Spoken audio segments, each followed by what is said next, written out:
Captain Jake Martinez stared at the star map floating in front of him.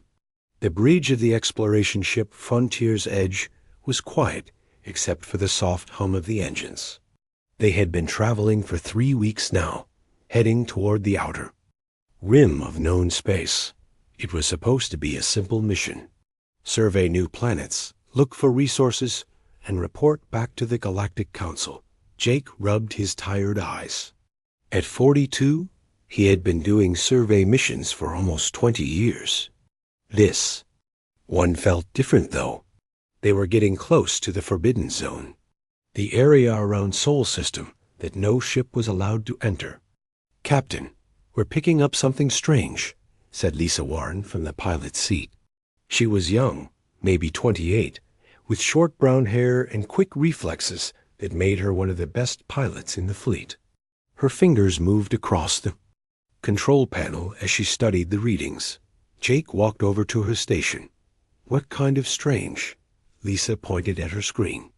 "Energy signatures, coming from the direction of the Sol System.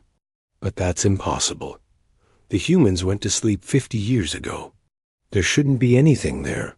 Ben Clark looked up from his engineering station.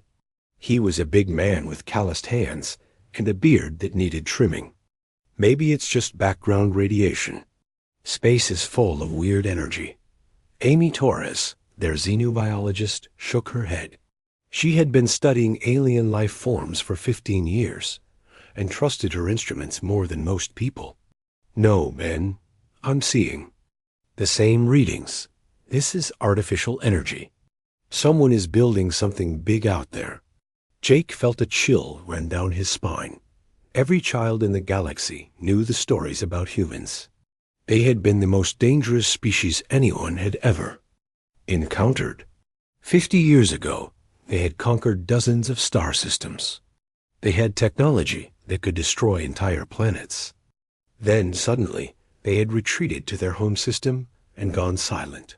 The Galactic Council had been relieved. They had made it the most important law in the galaxy. Do not disturb the humans. Do not go near their system. Let them sleep. The Council said it was for everyone's safety.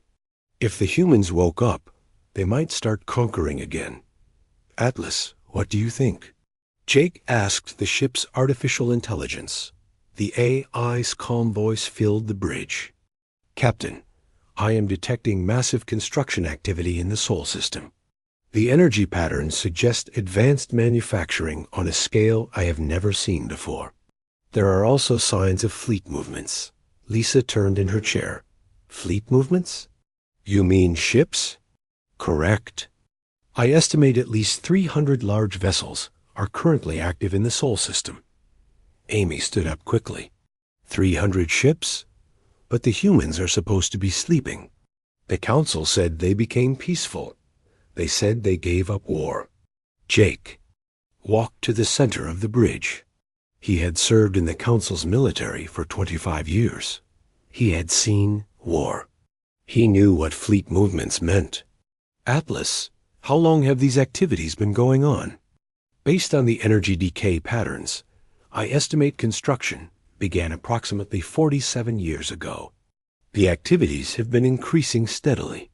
Ben laughed, but it was a nervous laugh. "So they've been awake this whole time? While we all thought they were sleeping?" Jake nodded slowly. "It looks that way. The question is, what have they been doing for 50 years? Lisa checked her instruments again. "Captain, we're still 2 days away from the Forbidden Zone boundary. Should we turn back and report this?" Jake thought about it. The smart thing would be to turn around immediately and send a message to the Council. But the Council was 5 light years away. It would take weeks for them to respond. By then, whatever the humans were planning might already be happening. "Amy, what do the old records say about human technology?" Jake asked. Amy pulled up files on her screen. "Not much. Most records from the war period were classified or destroyed. But what we do know is scary. They had weapons that could crack planets. Ships that could travel faster than anything we've ever built. and their artificial intelligence was so advanced that our computers couldn't even understand it. Ben wiped sweat from his forehead. So if they've been building for 50 years with technology like that, they could have a fleet that makes ours look like toys, Jake finished. The bridge was quiet for a moment. Everyone was thinking the same thing. The Galactic Council had been living in peace for 50 years, believing the most dangerous species in the galaxy was asleep. If the humans had been awake and building this whole time, they might be unstoppable. Atlas, can you get a closer look? Without crossing into the forbidden zone? Jake asked. I can extend our sensors to maximum range. However, if the humans are as advanced as the records suggest, they will likely detect our scans. Jake made his decision. Do it. We need to know what we're dealing with. The ship's sensors reached out toward the Sol system. For several minutes, nothing happened. Then Atlas spoke again, and there was something different in the AI's voice, almost like surprise. Captain, I am detecting energy signatures that should not be possible. The humans appear to have developed quantum manipulation technology. Their ships are using power sources that exceed theoretical limits. Lisa turned pale. Quantum manipulation? That's just theory. No one has ever made it work. The humans have. Atlas replied. I am also detecting something else. There are ships moving toward our position. Jake felt his heart skip a beat. Ships? Human ships? Correct. 3 vessels are approaching at high speed. They were not there a moment ago. I believe they use some form of cloaking technology. Amy grabbed Jake's arm. Captain, we need to leave. Now. Jake looked at the star map. The human ships would reach them in less than an hour. The frontier's edge was fast, but not faster then. Ships that could appear out of nowhere. Lisa, set course for the nearest council outpost. Maximum speed. Already on it, Captain. As the ship turned away from the Sol system, Jake stared at the energy readings on his screen.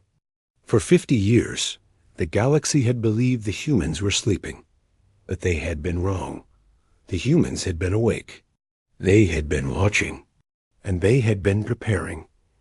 Jake realized with growing horror that the galaxy's greatest fear was about to come true. The humans were waking up, and this time they would be ready for anything. Dr. Elena Brooks stood in the observation room on Titan, watching the stars through the massive window. The moon of Saturn was cold and dark, but it was the perfect place to hide. For 50 years, this base had been humanity's secret eye on the Elosa galaxy. From here, it could watch everything without being seen. Elena was 63 years old and had spent most of her life studying alien species. She had short gray hair and sharp eyes that missed nothing. Behind her, dozens of screens showed information from across the galaxy. Ship movements, communication signals, and military buildups. The aliens thought they were alone, but humans were always watching. Dr. Brooks, we have a problem, said Lieutenant Danny Green. He was young, maybe 25, and had been working at the base for 3 years. His job was to monitor alien communications. We're getting reports of a council ship near the Sol boundary. Elena turned from the window. How close? 2 light years out, but they're scanning our system. Their sensors are active. Elena walked to the main control panel. This was exactly what they had been preparing for. 50 years of careful planning, and now someone had finally gotten curious enough to look. Send an alert to Commander Hayes. Tell him we have visitors. Danny's. Fingers moved across his keyboard. Message sent. Should I contact Earth? Not yet. Let's see what our visitors do first. Across the solar system, on a hidden base near Jupiter, Commander Ryan Hayes received the message. He was 47 years old and had been planning for this day his entire adult life. Ryan was tall and strong, with dark hair and the kind of calm voice that made people trust him. He commanded the Shadow Fleet, humanity's secret armada. Ryan walked onto the bridge of his ship, the Nighthawk.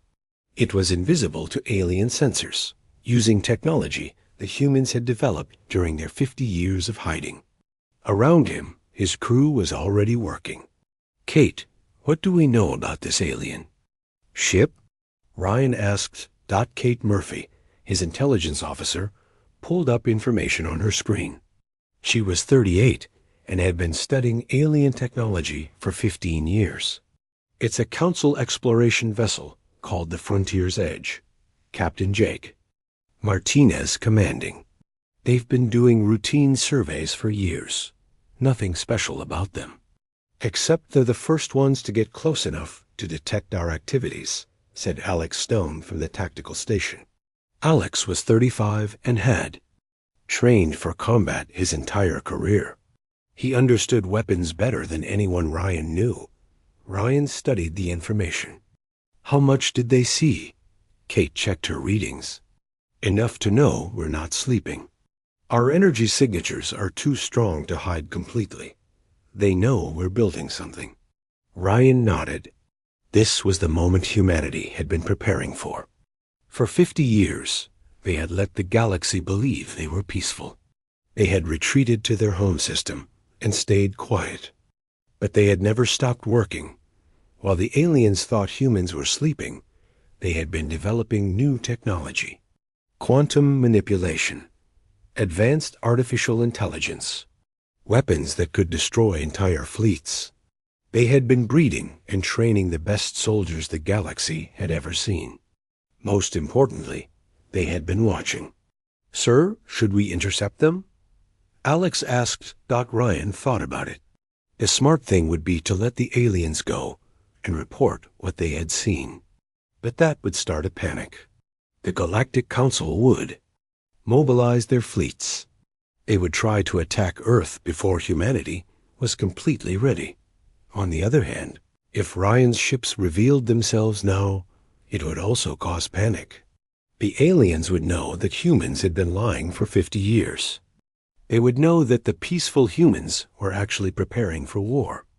"Send 3 ships to shadow them," Ryan decided. "Don't reveal ourselves yet, but let them know we're there. I want them scared, but not dead." Alex smiled. "Understood, sir." Back on Titan, Elena was receiving new information. Her screens showed alien military movements across the galaxy. For weeks, she had been watching the Council prepare for something. Now she knew what. "Danny, look at this," she said, pointing to one of her screens. "The hegemony is moving battle fleets toward neutral space. The Zephyrian Empire is calling up reserves. The Council has been preparing for war." Danny studied the data. "War against who?" "There haven't been any conflicts in years." Elena's face was grim. "War against us. They've been planning this for decades. The moment we showed any sign of activity, they were ready to attack." This was the worst news possible.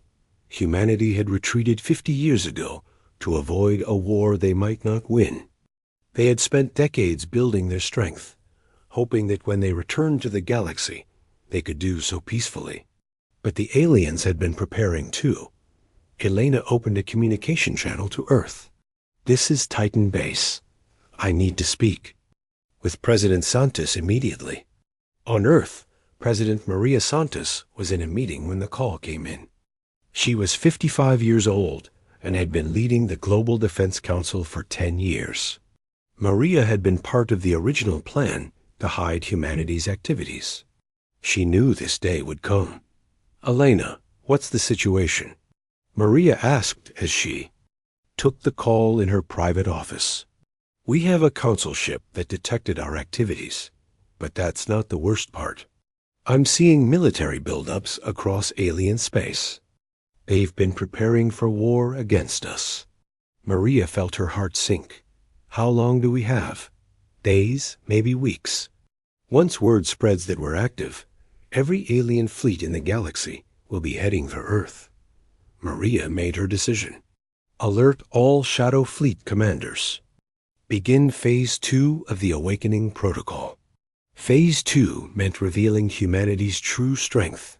For 50 years, they had been building ships in secret, training soldiers, developing weapons. Now it was time to show the galaxy what sleeping humans had really been doing. Elena understood. Maria, are you sure? Once we start Phase 2, there's no going back. The galaxy will know we've been lying. They were never going to let us return peacefully, Maria replied. Look at their fleet movements. They've been planning to attack us the moment we showed ourselves. We might as well show them what they're really up against. Elena nodded and closed the communication. She turned to Danny, who had been listening to everything. Send the signal, she told him. Wake up the fleet. Across human space, hidden bases received the message. Ships that had been waiting in the dark for 50 years powered up their engines. Soldiers who had trained their entire lives for this moment prepared for action. The galaxy had won. Law about not waking the humans. They had broken it. Now they were about to discover what sleeping humans had really been doing for 50 years. Ambassador Zethkar slammed his four-armed fist on the council table. The large alien had blue skin and yellow eyes that glowed when he was angry. Right now, they were glowing very bright. Around the council chamber, representatives from dozens of species were talking at once. The humans are awake. Zethkar shouted over the noise. 50 years of peace, and now they're building fleets again. The council chamber was on the space station Harmony, floating in neutral space between 3 major star systems. It was supposed to be a place of peace.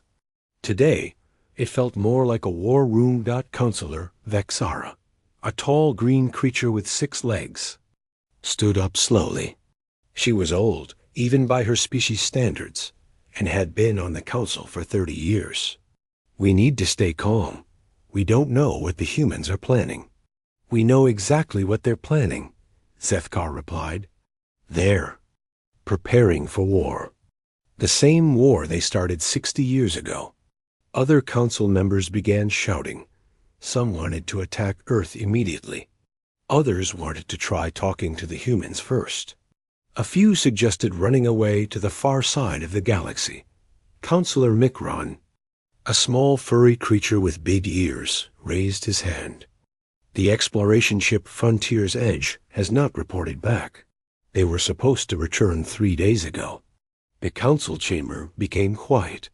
If the humans had captured a council ship, it meant they were already taking action. Zethkar's eyes glowed. Brighter.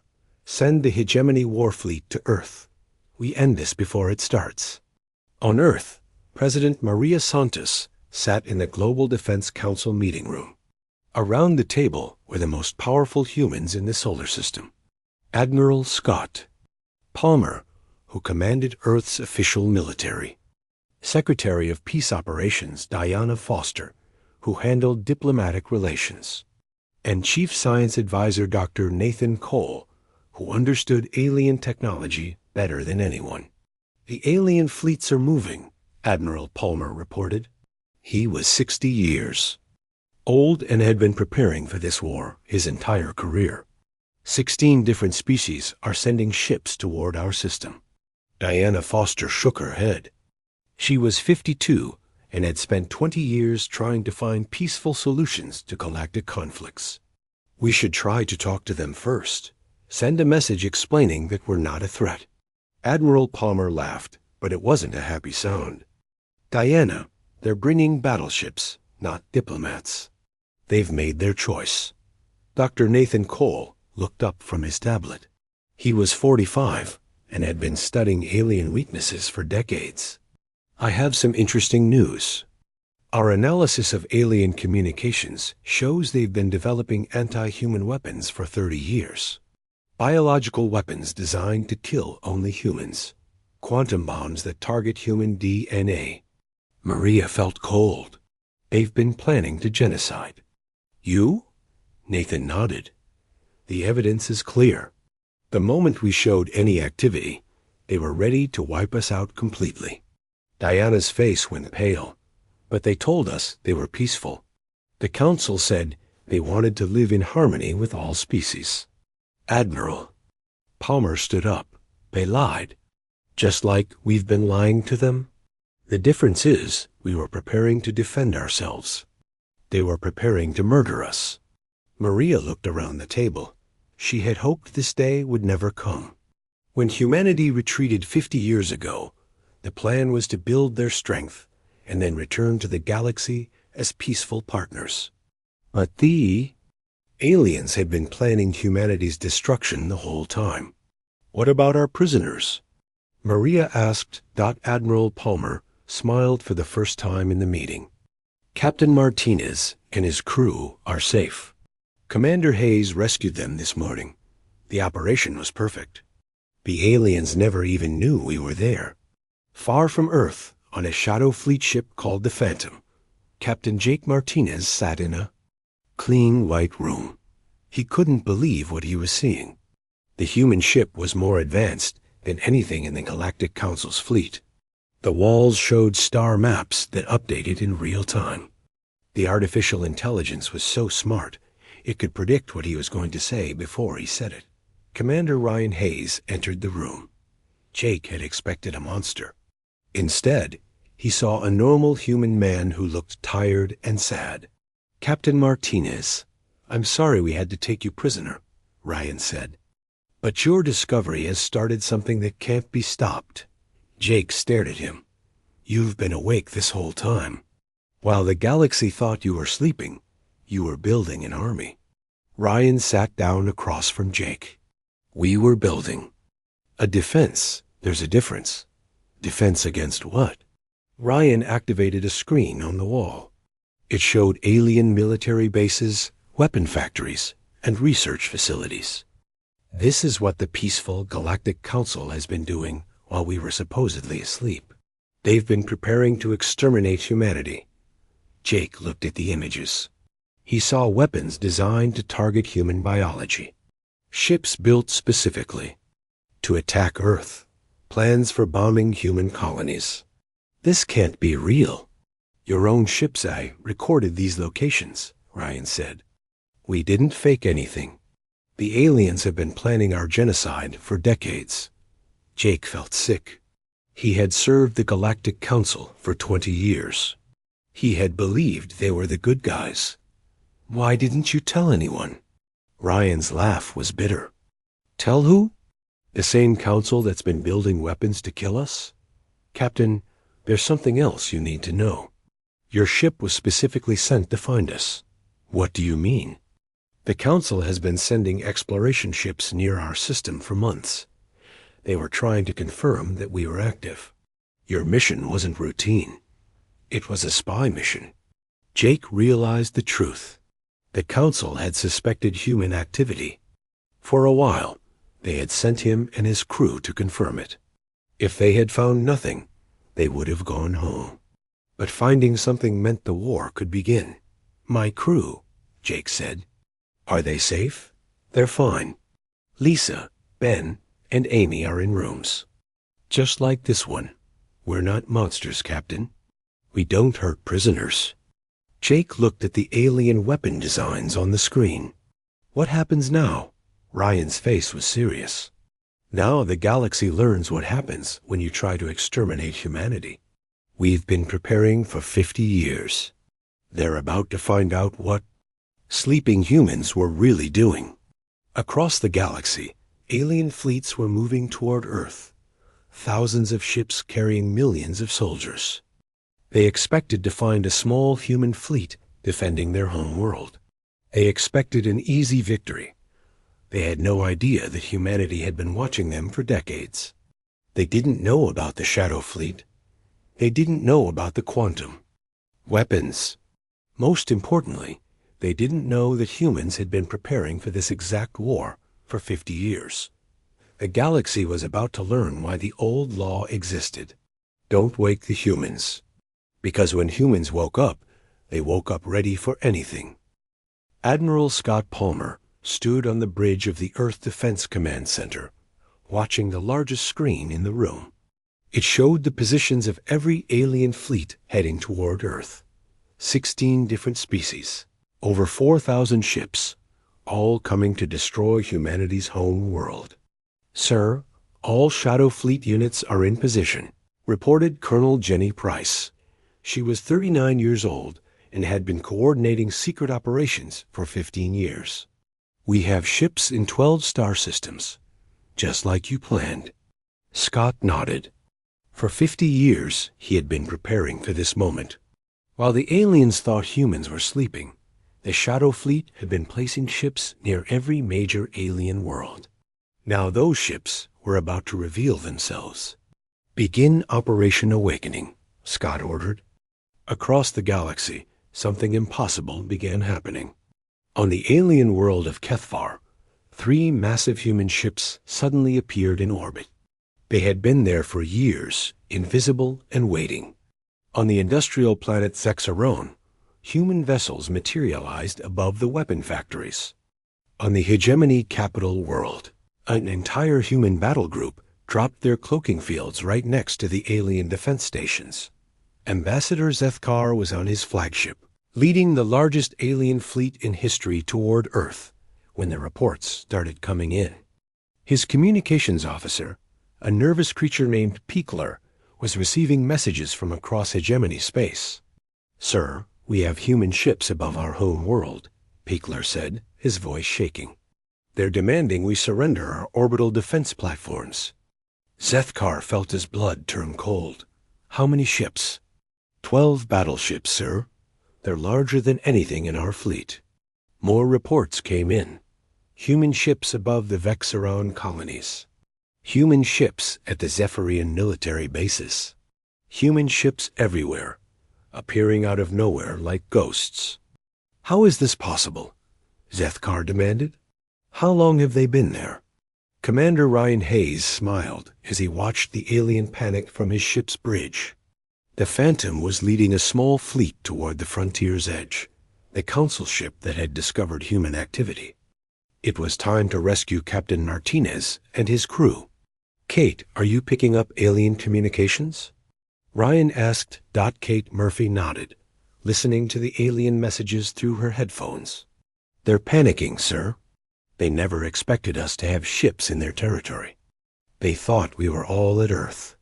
"Good. Fear makes people make mistakes."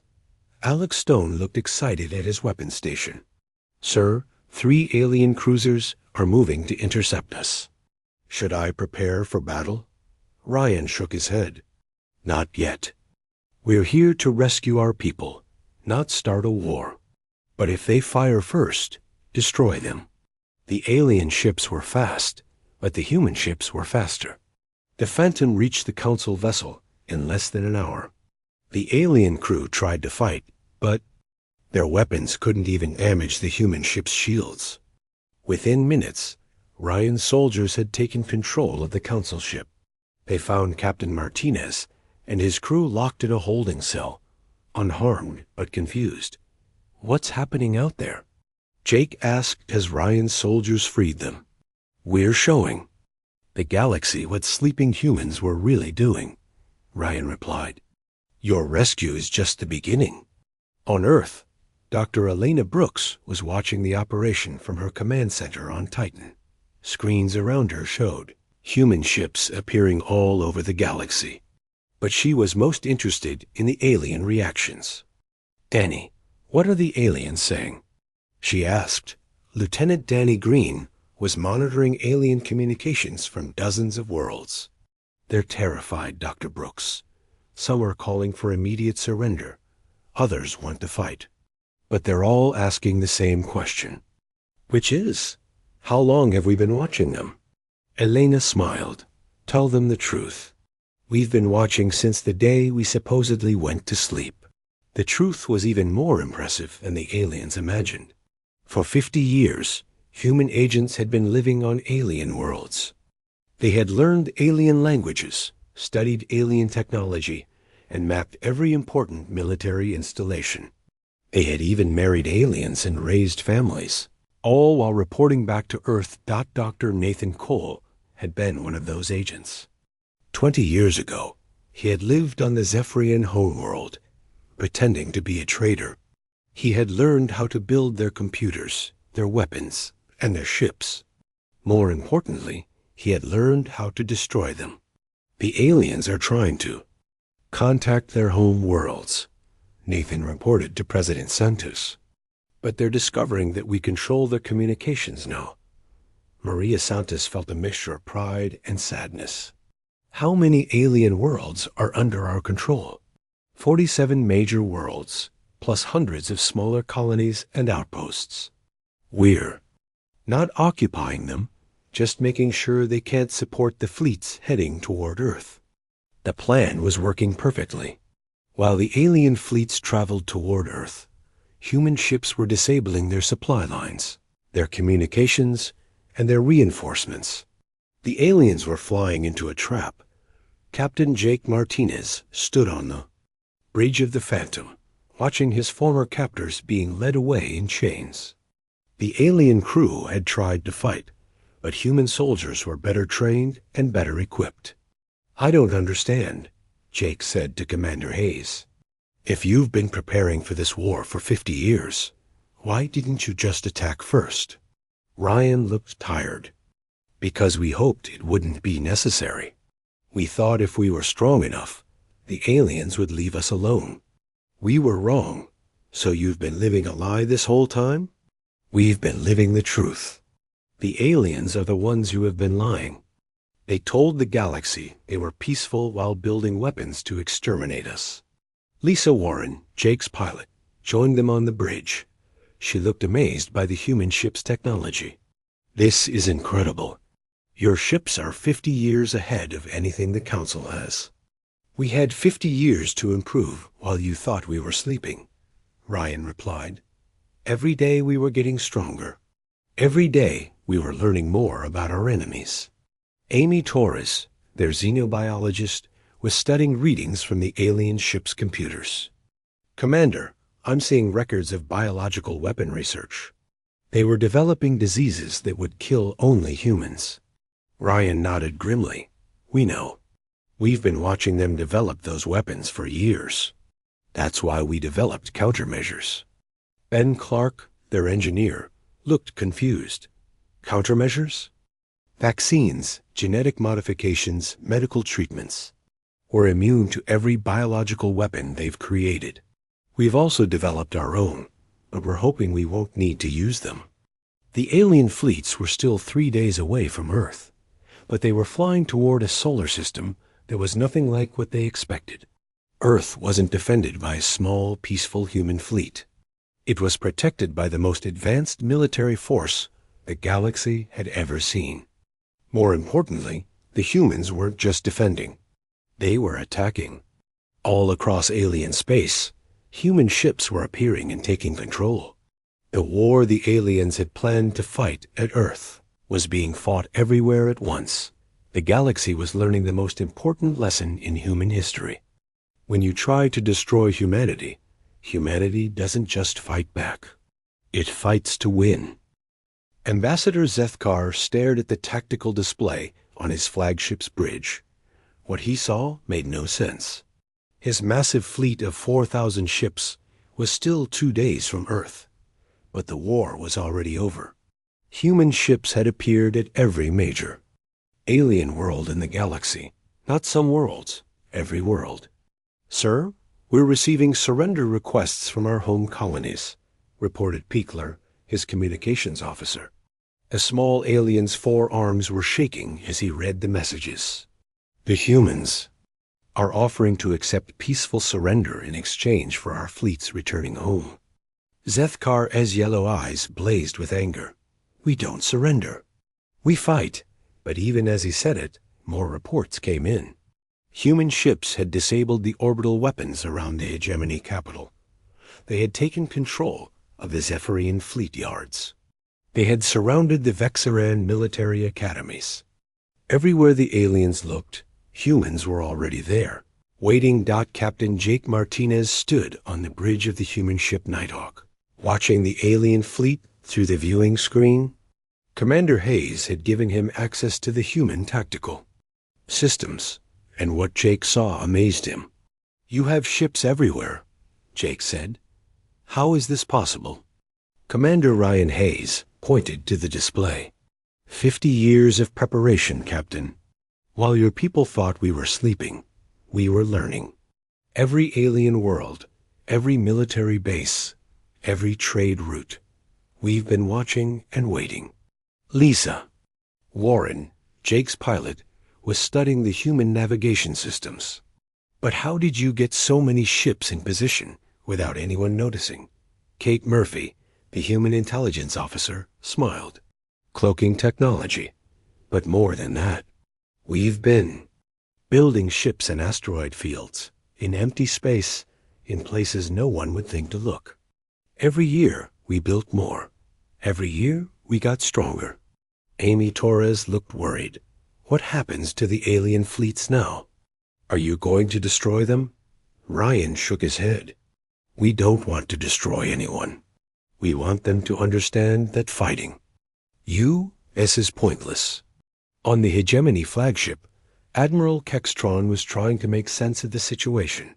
He commanded the largest alien fleet ever assembled, but it was useless. The humans had already won the war before it started. "Sir, the humans are transmitting something," his communications officer reported. "Put it on screen." The face that appeared was calm and confident. It belonged to Admiral Scott Palmer, commanding the human defense of Earth. But he wasn't speaking from Earth. He was speaking from somewhere near the Hegemony homeworld. "This is Admiral Palmer of the Earth Defense Force," the human said. "I'm currently in orbit around your capital planet. My ships have disabled your orbital defenses without firing a shot. Your families are safe, but they are under our protection." Kextron felt his heart stop beating. The humans were at his homeworld. His family lived there. His children. Palmer continued speaking. "You have a choice. You can continue toward Earth and try to fight a war you cannot win. Or you can turn around and go home to your families.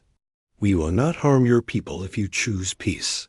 The alien admiral looked around his bridge. His officers were staring at him, waiting for orders. But what orders could he give? The humans had outmaneuvered them completely. On Earth, President Maria Santos was watching the alien fleets through her command center's main screen. Dr. Nathan Cole stood beside her, monitoring alien communications from across the galaxy. "They're confused," Nathan reported. "Some fleets are still coming toward us. Others are turning around. The alien commanders can't decide what to do." Maria nodded. "That's exactly what we wanted. Confusion leads to mistakes. Mistakes lead to surrender." "Admiral." Palmer's voice came through the communication system. "Madam President, we have confirmation that human ships are in position at every major alien world. The Shadow Fleet reports all objectives achieved." "Casualties?" Maria asked. "0 on our side. Minimal on theirs. Most aliens surrendered without fighting when they saw our ships. This was the most important part of the plan. Humans didn't want to be conquerors. They wanted to be protectors. But to protect themselves, they had to show the galaxy that attacking humanity was impossible. Dr. Elena Brooks was monitoring the situation from her base on Titan. For 50 years, she had been watching alien preparations for war against humanity. Now she was watching those same aliens realize that their preparations were useless. "Danny, what are the alien leaders saying to each other?" she asked. Lieutenant Danny Green was listening to encrypted alien communications. "They're arguing. Dr. Brooks, some want to keep fighting. Others want to negotiate. But they're all asking the same question, which is, how could they have been so wrong about human capabilities?" Elena smiled sadly, because they believed their own lies. They told themselves humans were weak and primitive. They never considered that we might be learning from them. The truth was more complex than the aliens understood. Humans hadn't just been building ships and weapons. They had been studying alien psychology, alien tactics, and alien weaknesses. They knew exactly how each alien species would react to different situations. Captain Jake Martinez was beginning to understand the scope of human planning. "You've been inside our heads this whole time," he said to Commander Hayes. "Got inside." "Your heads," Ryan replied. "But we've been watching how you think, how you make decisions, how you react to threats. We know your species better than you know yourselves." Alex Stone, the human tactical officer, was tracking the alien fleets. "Sir, the Zephyrian Empire fleet is breaking formation. Some ships are heading home. Others are still coming toward Earth." Ryan nodded. "That's normal. The Zephyrians have always been divided in their decision-making. Let them argue. While they're arguing, they're not fighting." The alien fleets were learning something that no species in the galaxy had ever experienced. They were fighting an enemy that knew their every move before they made it. An enemy that had been preparing for this exact war for 50 years. An enemy that didn't want to destroy them, but was absolutely capable of doing so. Ambassador Zeth Kar finally made his decision. "All ships maintain course for Earth. We will not be intimidated by human tricks." But as his fleet continued toward Earth, more of his ships began to disappear. Not destroyed, but captured. Human ships were appearing, out of nowhere, using technology that made resistance impossible. His fleet of 4,000 was becoming a fleet of 3,000, then 2,000, then 1,000. By the time Zeth Kar reached Earth's solar system, he commanded fewer than 500 ships. And waiting for him were not the few dozen human ships he had expected, but thousands. Ships that were larger, faster, and more advanced than anything the aliens had ever built. The war the aliens had planned to fight lasted exactly 0 seconds. Because the humans had already won it 50 years ago.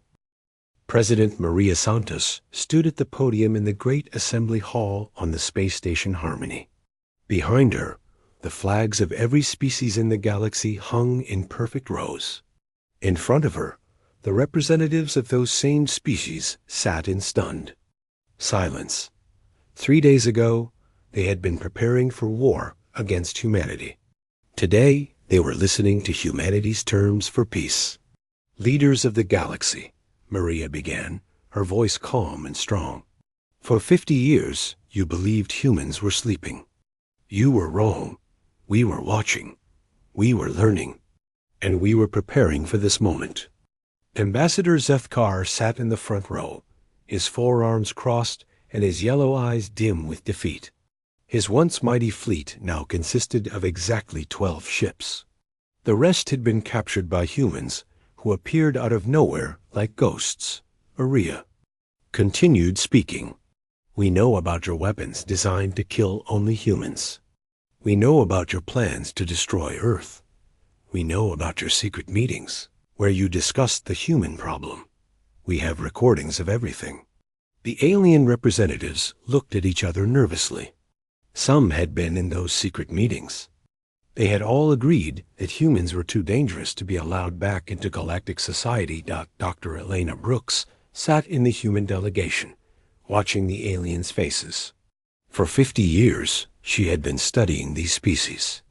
She knew exactly how each one would react to what Maria was saying. "But we also know something else," Maria said. "We know that fear made you do these things. Fear of human technology.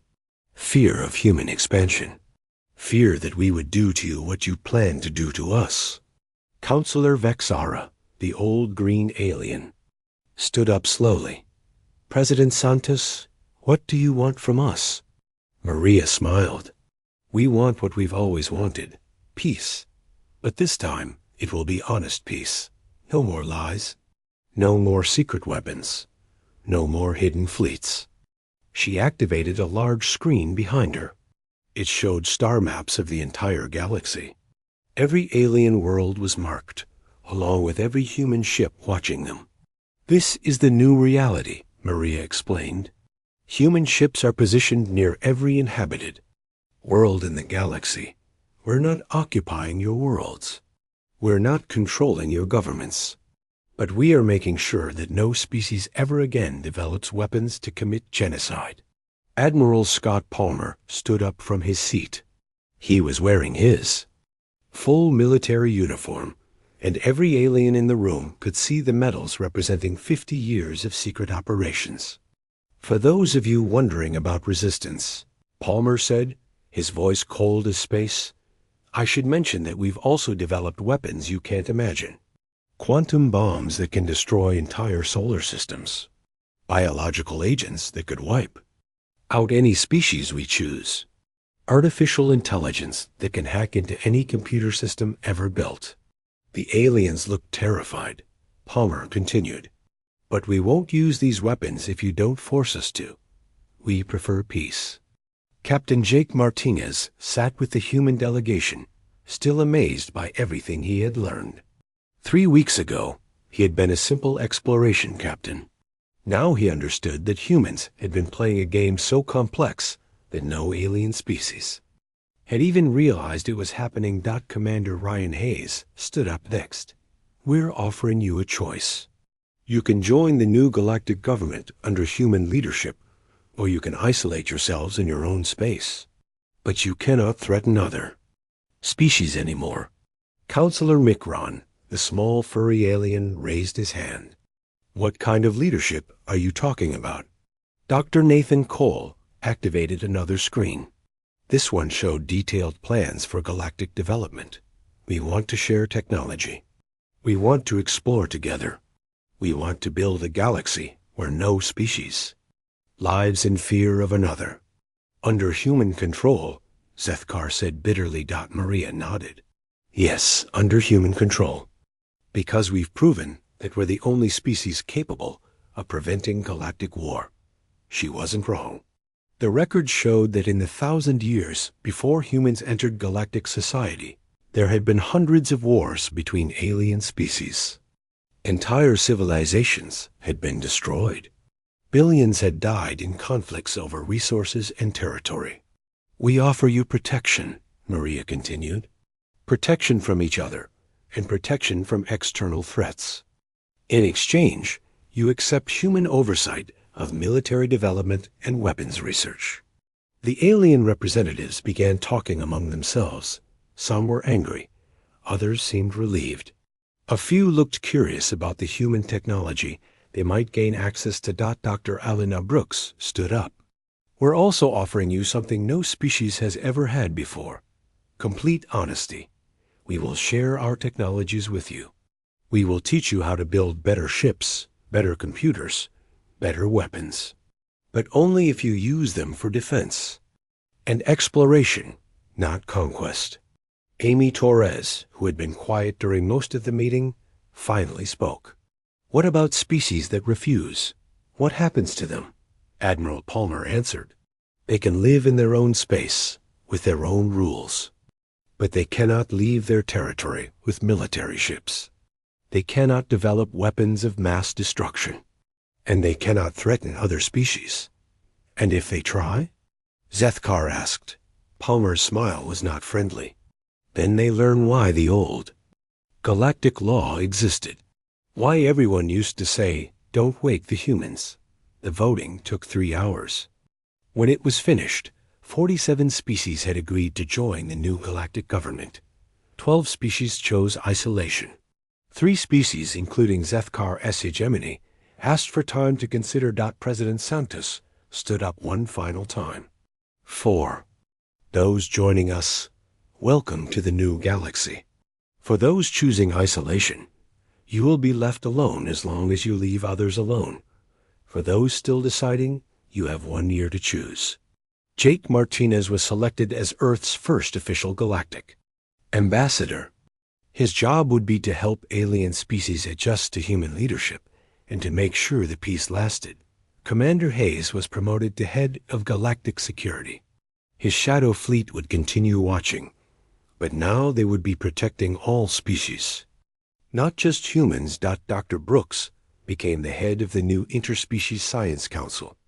Her job was to share human technology and help alien species. Develop peacefully. As the meeting ended and the aliens returned to their ships, Maria stood alone on the observation deck, looking out at the stars. Admiral Palmer joined her. "Do you think it will work?" Palmer asked. Maria nodded. "It will work because it has to. We've shown them that fighting us is impossible. Now we have to show them that working with us is better than anything they've ever had." The galaxy had learned its lesson. The old law about not waking the humans was gone. In its place was a new law.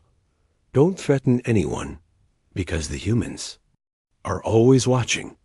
And in the depths of space, human ships continued their eternal patrol, making sure that the galaxy's new peace would last forever.